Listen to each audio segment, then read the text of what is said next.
નમસ્કાર મિત્રો, ગયા લેક્ચરની અંદર આપણે SN2 રિએક્શન જોઈ હતી. આ લેક્ચરની અંદર આપણે SN1 પ્રક્રિયા જોવાની છે. SN1 રિએક્શન એક આણ્વીય કેન્દ્ર અનુરાગી વિસ્થાપન પ્રક્રિયા, જેને આપણે SN1 તરીકે ઓળખીએ છીએ. જ્યારે SN2 એટલે કે દ્વિ આણ્વીય કેન્દ્ર અનુરાગી વિસ્થાપન પ્રક્રિયા. તો SN1 પ્રક્રિયામાં શું છે? તો SN1 પ્રક્રિયામાં આપણી પાસે પહેલો મુદ્દો છે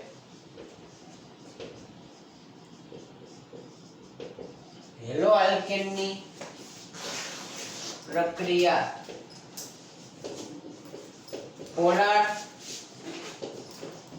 પ્રોટીક દ્રાવક સાથે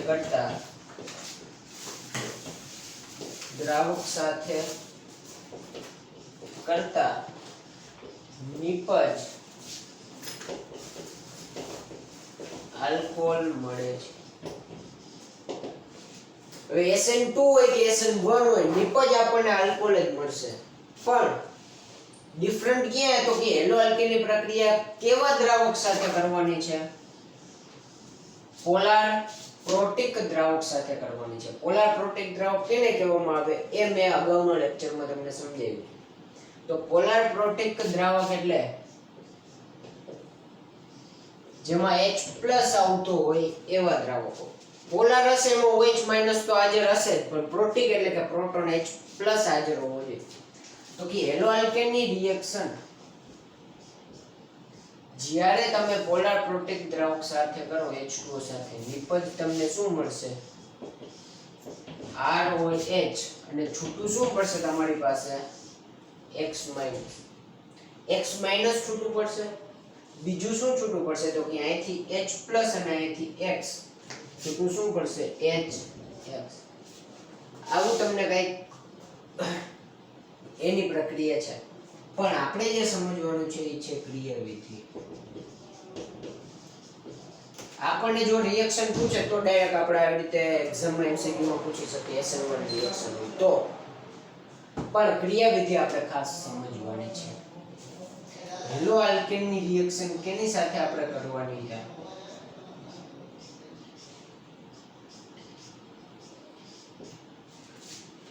હવે ક્રિયાવિધિની અંદર શું છે તો કે હેલો આલ્કેન એની રિએક્શન કેની સાથે થાય? પોલાર પ્રોટીક દ્રાવક સાથે થાય.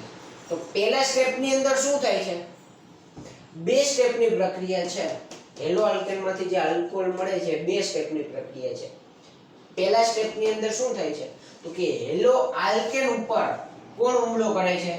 તો કે પોલાર પ્રોટીક દ્રાવક હુમલો કરે છે અને કાર્બન અને ક્લોરીન વચ્ચેનો બંધ તોડે છે. માત્ર ને માત્ર કોણ? પોલાર પ્રોટીક માંથી જે પ્રોટીક છે એ H+ આયન, બીજું કોઈ નહીં. OH- પણ નહીં. શા માટે આપણે પોલાર પ્રોટીક દ્રાવક લેવાનું કારણ એ જ છે કે પહેલા સ્ટેપની અંદર જે પ્રોટીક છે, પ્રોટોન છે, એ કાર્બન અને ક્લોરીન ઉપર હુમલો કરે છે. એટલે કે હેલો આલ્કેન ઉપર હુમલો કરે છે અને કાર્બન અને ક્લોરીન વચ્ચેના બંધને તોડે છે. હવે એના વચ્ચેના બંધને તોડે તો કાર્બન અને ક્લોરીન માં કેની વિદ્યુત ઋણતા વધારે? ક્લોરીન ની. તો આ બે ઇલેક્ટ્રોન ક્લોરીન ખેંચી જશે અને ક્લોરીન છૂટો પડશે. અહીં શું આપણી પાસે વધશે?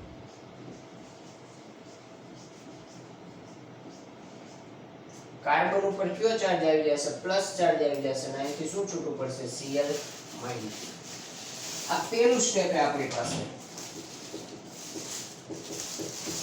તો બીજા સ્ટેપની અંદર શું થશે? લખવું હોય તો આપણે અહીંથી સળંગ પણ લખી શકીએ, પણ આપણે સમજવા માટે અહીંથી અલગથી લખી દઈએ. કાર્બન ઉપર પ્લસ ચાર્જ. બીજા સ્ટેપની અંદર હવે આપણો જે પોલાર પ્રોટીક દ્રાવક છે જેમાં કેન્દ્ર અનુરાગી ભાગ કયો છે તો કે OH-. તો બીજા સ્ટેપની અંદર OH- ની અહીં જે આપણી પાસે બન્યું એને આપણે કેના તરીકે ઓળખી? કાર્બોકેટાઇન તરીકે ઓળખી. તો આને ઇલેક્ટ્રોનની જરૂર છે, આની પાસે ઇલેક્ટ્રોન વધારે છે, તો OH- કેની સાથે જોડાશે? કાર્બન સાથે જોડાશે અને આપણને નિપજ તરીકે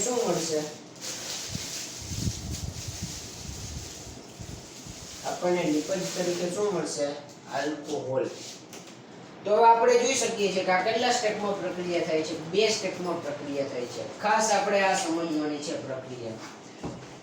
તો પહેલા સ્ટેપની અંદર ખાલી શું થાય છે તો કે પોલાર પ્રોટીકમાંથી પ્રોટીક ભાગ છે પ્રોટોન એ હેલો આલ્કેન ઉપર હુમલો કરે છે અને કાર્બન ક્લોરીન વચ્ચેના બંધને તોડે છે અને એ શું બનાવે છે કાર્બોકેટાયન બને છે. આ કાર્બોકેટાયનની રિએક્શન આગળના સ્ટેપમાં કેની સાથે થાય છે તો કે કેન્દ્ર અનુરાગી પ્રક્રિયક સાથે, અને કેન્દ્ર અનુરાગી પ્રક્રિયક કેની સાથે જોડાય કાર્બન સાથે. હવે આ બે સ્ટેપમાં પ્રક્રિયા થાય છે.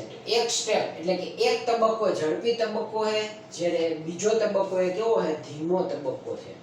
તો આમાંથી આપણી પાસે જે પહેલું સ્ટેપ છે તબક્કો 1 છે એ કેવો છે ધીમો તબક્કો છે. હંમેશા યાદ રાખવાનું ધીમો તબક્કો એ કેવો હોય વેગ નિર્ણાયક તબક્કો હોય, જ્યારે બીજો તબક્કો છે એ કેવો છે ઝડપી તબક્કો છે જે વેગ નિર્ણાયક છે નહીં. તો આપણે પહેલા એટલું જ યાદ રાખવાનું કે હેલો આલ્કેનની પોલાર પ્રોટીક દ્રાવક સાથે કરતા આલ્કોહોલ નિપજ મળે. પછી ક્રિયાવિધિમાં આપણે રિએક્શન પ્રક્રિયા લખવાની છે. હવે આ પ્રક્રિયાથી ધીમો તબક્કો વેગ નિર્ણાયક તબક્કો હોવાથી શું થશે તો કે આ વેગ નક્કી કરશે. તો SN1 પ્રક્રિયાનો વેગ કેની સાંદ્રતા ઉપર આધાર રાખે તો અહીં તમે જોઈ શકો છો ધીમો તબક્કો વેગ નિર્ણાયક તો આટલા ઉપર સાંદ્રતા આધાર છે. આ કેની સાંદ્રતા કે હેલો આલ્કેન. અહીં પોલાર પ્રોટીકનો કાંઈ રોલ છે નહીં. અહીં પોલાર પ્રોટીક હાજર જ નથી, એટલે કે ખાલી પ્રોટીક ભાગે જે પ્રોટોનનો ખાલી એટલો જ રોલ છે કે કાર્બન અને ક્લોરીન વચ્ચેના બંધને તોડે, બીજું કાંઈ નથી. તો અહીં શું થાય છે તો કે ધીમા તબક્કામાં જે આપણે કેન્દ્ર અનુરાગી પ્રક્રિયક લીધો છે એનો અહીં રોલ કાંઈ નથી પહેલા સ્ટેપની અંદર. તો સાંદ્રતા ખાલી કેના ઉપર આધારિત છે તો કે માત્ર ને માત્ર હેલો આલ્કેનની સાંદ્રતા પર. તો વેગ તો SN1 પ્રક્રિયાનો વેગ કેની સાંદ્રતા પર આધારિત છે હેલો આલ્કેનની. કેન્દ્ર અનુરાગી પ્રક્રિયકની સાંદ્રતા પર આધાર રાખતો નથી. તો આપણી પાસે પછીનો આપણી પાસે મુદ્દો છે પ્રક્રિયાનો વેગ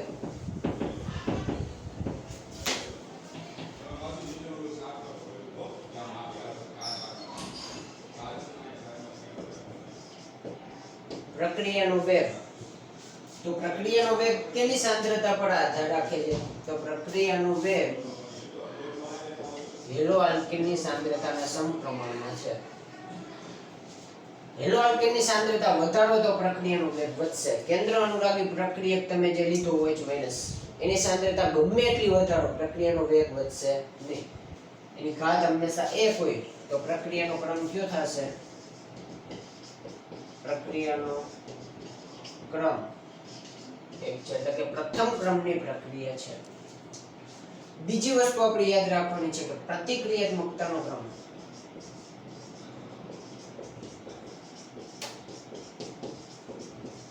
એટલે કેની સાથે ઝડપથી પ્રક્રિયા થશે પ્રાથમિક સાથે, દ્વિતીયક સાથે કે તૃતીયક સાથે. તો યાદ રાખવાનું છે આપણી પાસે તૃતીયક હેલો આલ્કેન સાથે આ પ્રક્રિયા સૌથી ઝડપથી, એના કરતા ઓછી દ્વિતીયક સાથે અને પ્રાથમિક સાથે શક્ય છે નહીં. શા માટે નહીં એ આપણે સમજવાનું છે. તો એના માટે આપણે ખાસ યાદ રાખવાનું છે કે તૃતીયક માટે શા માટે ઝડપથી થાય તો એ આપણે સમજીએ.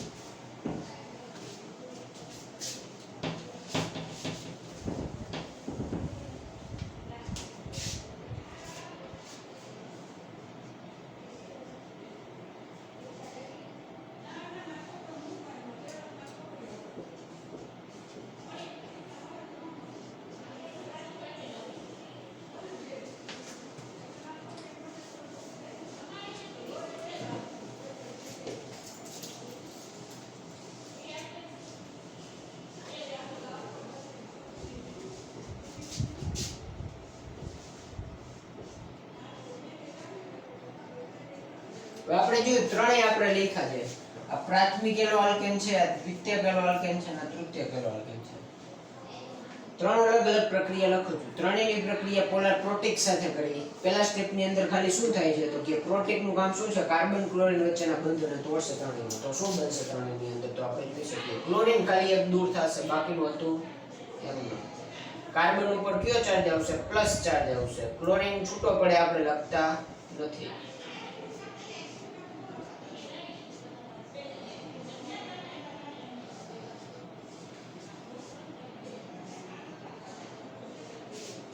હવે તમે અહીં જોઈ શકો છો કે અહીં આપણી પાસે કાર્બોકેટાઇન ત્રણેય બન્યા છે. હવે અહીં જોઈ શકી કે અહીં આપણી પાસે આ જે કાર્બોકેટાઇન એ પ્રાઇમરી કાર્બોકેટાઇન છે, આ દ્વિતીયક કાર્બોકેટાઇન છે, તૃતીયક કાર્બોકેટાઇન. એટલે કે ધન કાર્બન ધરાવતો કાર્બન કેટલા કાર્બન સાથે જોડાયેલો તો કે 1.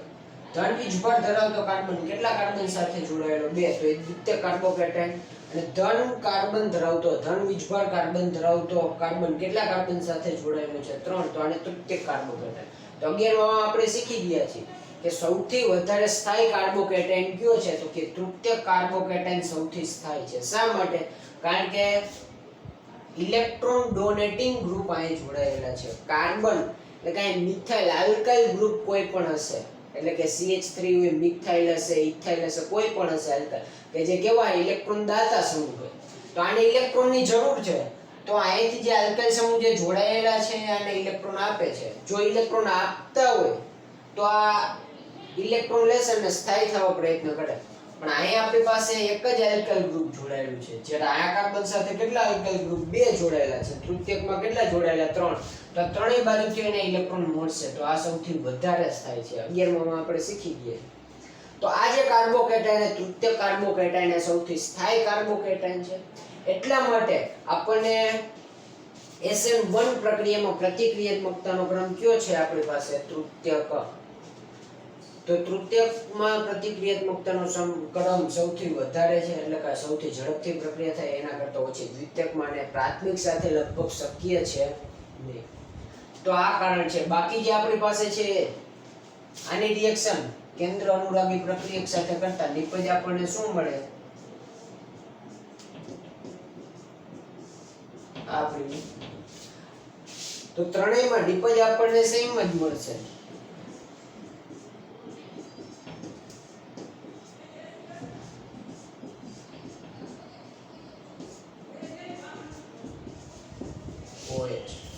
હવે તમે જોઈ શકો છો કે જે જગ્યાએ ક્લોરીન છે એ જ જગ્યાએ OH જોડાય છે. SN2 માં શું હતું તો કે જે જગ્યાએ ક્લોરીન હતો એનાથી નિપજ હંમેશા વિરુદ્ધ સાઈડ જ જોડાય, એટલે કે OH જે જગ્યાએ ક્લોરીન એનાથી વિરુદ્ધ સાઈડ જોડાતી. હવે અહીંયા આવું શા માટે થાય છે? તો તમે જોઈ શકો છો કે કાર્બન અને ક્લોરીન વચ્ચેનો બંધ તૂટે છે અને બે જુદા પડી જાય છે. અહીં ક્લોરીન નથી એટલા માટે આપણને નિપજ આ જગ્યાએ મળે. હવે તમે વિચારી શકો છો કે ક્લોરીન જે જગ્યાએ છે એનાથી વિરુદ્ધ જગ્યાએ પણ SN1 માં તમને નિપજ મળશે. તો અહીં બે શક્યતાઓ હોય નિપજ મળવાની. કાં તો જે જગ્યાએ ક્લોરીન છે એ જગ્યાએ નિપજ મળે અથવા તો એની વિરુદ્ધ સાઈડ પર જોડાઈ શકે હોય છે. દાખલા તરીકે હું આનું જ એક્ઝામ્પલ લઉં તો આ તમને બે નિપજ મળશે. કાં તો આ નિપજ મળે અથવા તો આ નિપજ પણ મળી શકે. આ બંને નિપજની શક્યતાઓ છે. કઈ શક્યતા સૌથી વધારે છે આ બંનેમાંથી? તો આ શક્યતા સૌથી વધારે છે. શા માટે? કે જે જગ્યાએ ક્લોરીન છે એનાથી વિરુદ્ધ સાઈડ SN2 માં હતું. SN1 માં બે મળશે, એક જ નહીં મળે, ખાસ યાદ રાખવાનું છે. પણ આ જે નિપજ શા માટે વધારે મળે એનું કારણ છે આપણી પાસે. કારણ કે જ્યારે પ્રોટીક દ્રાવક સાથે પ્રક્રિયા કરે H+ સાથે ત્યારે કાર્બન ક્લોરીન વચ્ચેનો બંધ તૂટે, ક્લોરીન દૂર થાય. ક્લોરીન એટલું બધું દૂર જશે નહીં. આ બંને વચ્ચેનો બંધ તૂટી જશે ત્યારે ક્યાંક નજીક જ હશે આટલામાં કે જેની ઉપર નેગેટિવ ચાર્જ છે. જ્યારે આ જ ક્યાંક ક્લોરીન હશે બાજુમાં, એની તમે OH- સાથે પ્રક્રિયા કરો તો આ પોતે માઈનસ છે, Cl- આ પોતે માઈનસ છે, OH. આ બંને વચ્ચે શું થશે તો કે અપાકર્ષણ. એના કારણે આ જગ્યાએ OH જોડાય શક્યતા કેવી છે? ઓછી. તો કઈ જગ્યાએ જશે? એનાથી વિરુદ્ધ સાઈડ. જે જગ્યાએ Cl નથી એ જગ્યાએ જશે. તો બંને નિપજ મળી શકે. પણ આ જે શક્યતા છે એ સૌથી કેવી છે આપણી પાસે? વધારે છે. એટલે કે આ નિપજની શક્યતા સૌથી વધારે છે. તો સિમ્પલ આ છે આપણી પાસે SN1 રિએક્શન. SN2 કરતા સાવ જુદું છે, એટલે કે એનાથી વિરુદ્ધ. તો બંને વચ્ચેનો આપણને તફાવત પણ પૂછાઈ શકે અથવા તો સિંગલ ક્વેશ્ચન કાં તો SN1 ખાલી પૂછાય અથવા તો SN2. તો બંને વચ્ચેનો તફાવત પણ આપણે જોઈ લઈએ કે તફાવતમાં ક્યાં ક્યાં મુદ્દા લખવા.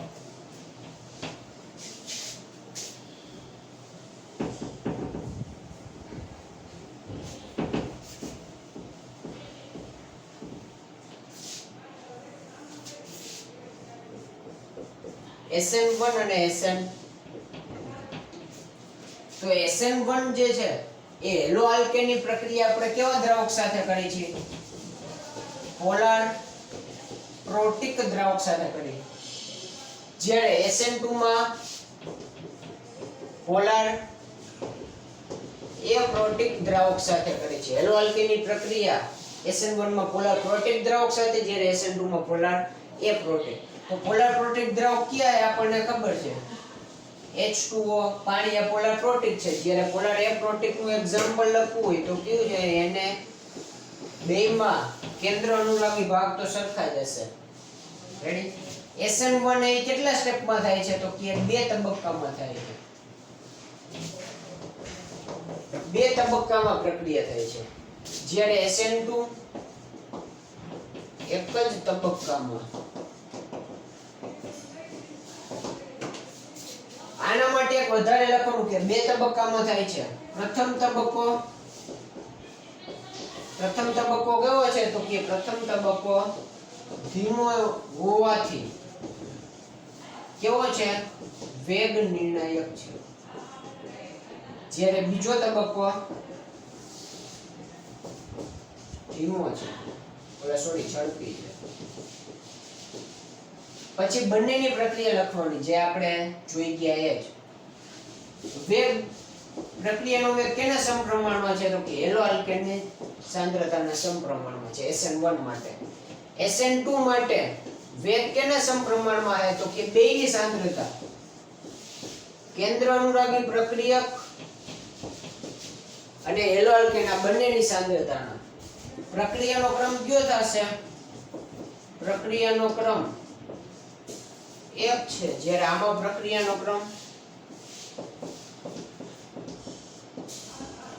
એટલે કે આ પ્રથમ ક્રમની પ્રક્રિયા છે, આ દ્વિતીય ક્રમની પ્રક્રિયા છે.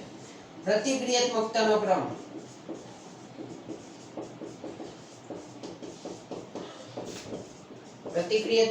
ક્રમ કયો છે? તૃતીયક, દ્વિતીયક અને પ્રાથમિક. જ્યારે આના માટે પ્રતિક્રિયાત્મકતાનો ક્રમ કયો હતો આપણી પાસે? પ્રાથમિક, દ્વિતીયક અને તૃતીયક. તો આ જ રીતે લખવાના જો પણ થોડુંક લખાણ આવશે આમાં વધારે. રેડી? આ શોર્ટમાં સમજવા માટે SN1 રિએક્શન અને SN2 રિએક્શન. હવે આપણે આની અવકાશમાં જે ગોઠવણી જોઈએ એ આપણે જોવાની છે, જેને આપણે ઇંગ્લિશમાં સ્ટીરિયોકેમિસ્ટ્રી કહે છે. તો આ હેલો આલ્કેનની અંદર આપણે સ્ટીરિયોકેમિસ્ટ્રી એટલે કે અવકાશીય રસાયણ વિજ્ઞાન જોવાનું છે, જે નેક્સ્ટ લેક્ચરમાં આપણે જોશું.